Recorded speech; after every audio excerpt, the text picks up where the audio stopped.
guys are excited. Flower Bakery is one of the most top bakeries in BU. A lot of BU students go there, so I'm excited for this one. We have Chef Aaron here and Chef Chris, the legendary bakers and chefs of Flower Bakery. Chef Aaron, what are we cooking for dessert? We are making our brown butter Rice Krispie treats. Brown butter Rice Krispie treats. Not the ones we get in the package, the homemade authentic ones. They're going to be a little bit different, a little bit better, so get excited.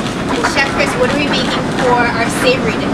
We're going to be making a grilled roasted porchetta with an orange fennel masala.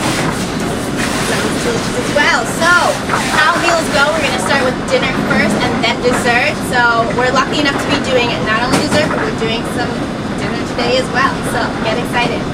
So, we're going to get right into this porchetta sandwich, right, Chris? Absolutely. All right.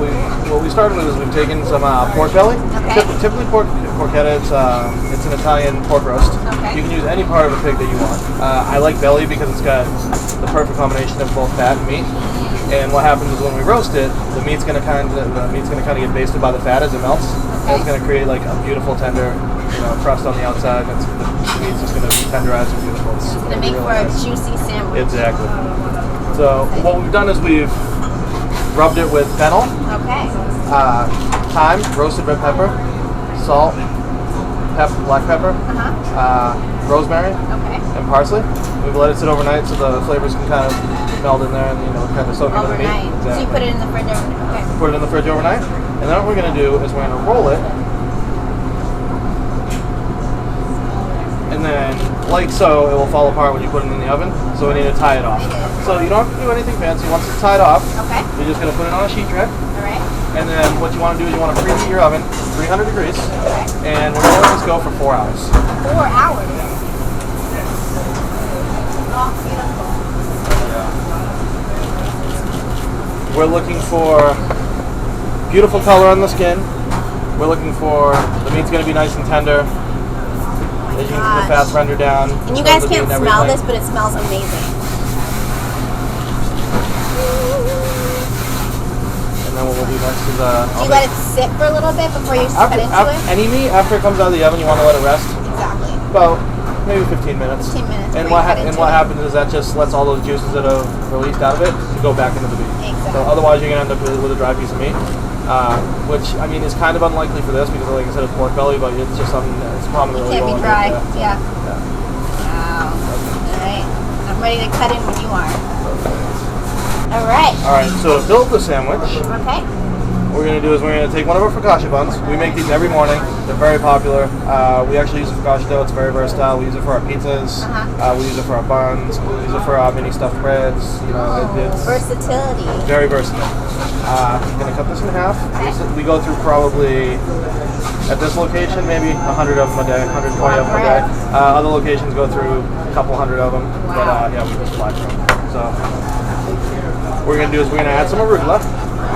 Arugula's got a really peppery flavor to it. I love it. Love arugula, yeah. Delicious. And you don't need a lot, just enough to give it a layer of flavor. I'm gonna put that on the bottom. This is our sliced porchetta. Okay. You want it to be super thin, so it kind of falls apart on the sandwich.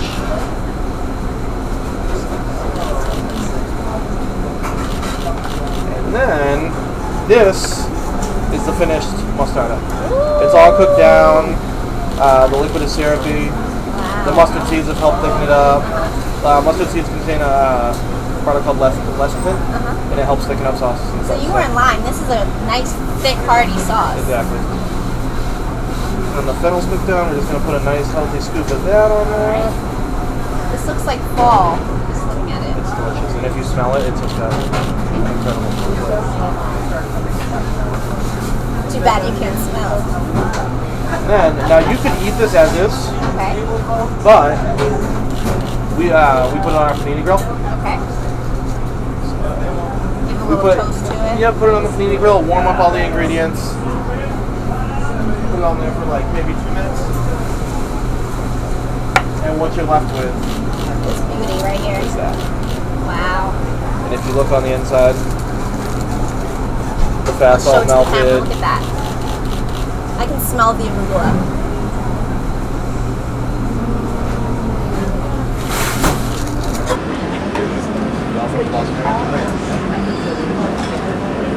No, we just our head baker.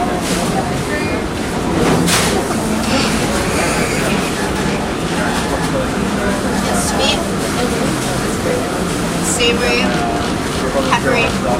Probably stuff in my mouth right now, but it's so good. It's like Thanksgiving. So after dinner, have the dessert. And what are we making? Homemade Rice Krispie treats. Our brown butter Rice Krispie treats. Ooh, okay. Cool. So we're going to start off by getting our butter melted. Alright. So for the recipe we're using an entire pound of butter. See, butter is my favorite ingredient of all time, so I'm very happy about it. And a little bit of vanilla bean. So one of the things we use fresh vanilla beans. Okay. This is going to make the vanilla flavor really stick out, and it's going to make it like very aromatic and delicious. So real vanilla. This is authentic Rice Krispie treat right here. Oh yeah. So all I'm doing is I'm going to split my vanilla beans down the center. Okay. And then we're going to scrape out all of those seeds. The extract can give you the flavor Oh no. that vanilla beans can. Then we're also going to add the whole pod to it. Oh wow. Just so we get real extra flavor. So then all we're doing is we're just letting our butter get really nice and brown. Right? And what that's going to do is it's going to start smelling really nutty and earthy. And that's going to make all that like really good flavor to me. So is brown butter Rice Krispie treat, is that unique to Flour Bakery? I'm sure people have done it before, Yeah. but we're definitely, I think, one of the few places that do it. Yeah. Most places do a really easy one, just heat up some butter, throw marshmallows in and just melt it. Exactly. The brown butter and the vanilla bean really make our Rice Krispie treat as special and as delicious as it is, to the point where we had a customer write a love letter to the Rice Krispie treats because they couldn't get it for a day and they were heartbroken. Are you serious? It's a true story. It's crazy. That's true love. Oh yeah. So tell me, you added salt, Yes. which I find very interesting. I've made Rice Krispie treats at home, obviously the easy way out, just the melted. But why are you putting salt in it? I've never heard that. Salt adds a lot of flavor to things. Yeah. And it's going to add a different depth to the Rice Krispie treats that you wouldn't get without salt. You'll really be able to taste it. So we're going to get like the Rice Krispies, the crunchy, the sweet from the marshmallows, the buttery flavor, and then we're going to get that little bit of salt. Yeah. And it's just going to kind of really round out the flavor profile. See, I knew that. A lot of people think it's odd when people put salt in, like sweet dishes, Oh, no. dessert dishes. Salt But is honestly, everything. yeah, it brings out the flavor in a lot of different things. And this is a prime example. So now our butter is all nice and brown, and if you smell it, it has a really like nutty, like earthy flavor to it. So what we're gonna do is we're gonna take our marshmallows and pour those in. So the heat, even though it's off the stove, the heat is enough to melt it. Exactly. So there's carryover cooking, and the carryover cooking is going to melt all the marshmallows. This is my favorite part. We're just gonna stir them and we're gonna melt them, Okay. and they're gonna get really nice and coated with all this brown butter and vanilla beans. It smells so good. And we're just letting them all like melt really nicely. We're gonna leave some chunks in there. Okay. Because the key is if you leave like a couple marshmallows that are like about a walnut size, then when you cut into your Rice Krispie treats, you're gonna get these like little chunks of marshmallow, Oh, and they're gonna be really nice and gooey and really delicious. So, did you choose Rice Krispie treats because they were your favorite, or Yes, I love our Rice Krispie treats. I think they're really great. yeah? When I first started working here, I never really understood why they were so popular and why everyone wanted them. Until I finally tried one, and it's one of my favorite things here, and it's my favorite thing to make here. I really enjoy when people like have really big orders for tons of Rice Krispie treats. I think the best thing is when you can take something so simple to make and turn it into something that's unique to Flour Bakery, Exactly. unique to your restaurant. Take a very basic dessert that everyone grew up on, and then make it really nice. Alright, so we're almost there.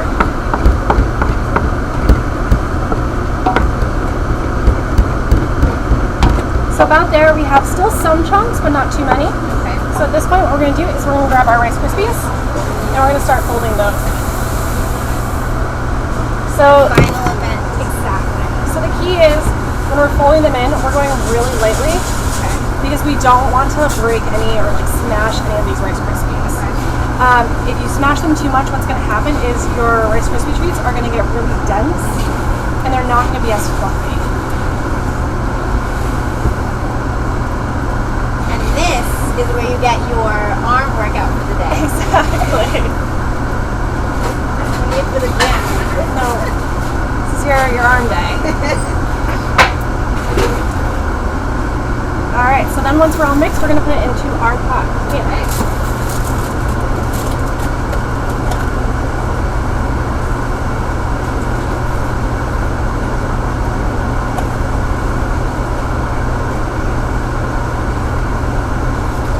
So again, we're going to be just really gentle with it because we want it to, again, keep all those Rice Krispies Maybe a little intact. scraper there.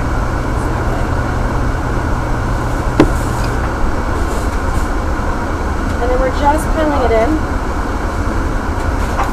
And the key is you also don't want to like push down on the Rice Krispies too much because if you do, what's going to happen is you're going to make them really dense. Where if you do it really nice and lightly, you're going to get these little air pockets running throughout your Rice Krispie treats. Yeah. And those tunnels are going to make it even like fluffier and even better. You can see the little, if you look very, very closely, you can see the little dots of the vanilla bean. Alright. So then once it's all in our pan, what we're going to do is we're just going to let it sit for a couple hours so it stiffens up. And then it's good to go. Hours, so you sit them right here and no need to put them in the fridge or anything. Nope, they don't need to be refrigerated. What we'll do is once it cools a little bit, we'll put some plastic wrap on it just to make sure it's protected from everything. And then it's good to go.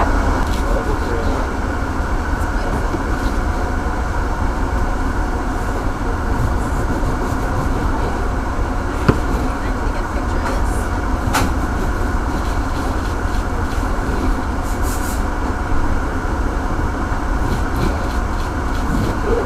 Yeah, so we have all those really nice like little tunnels in there. Yep. And it's not too compact, so it's gonna be really nice and fluffy and airy and delicious. Want some? Of course I do.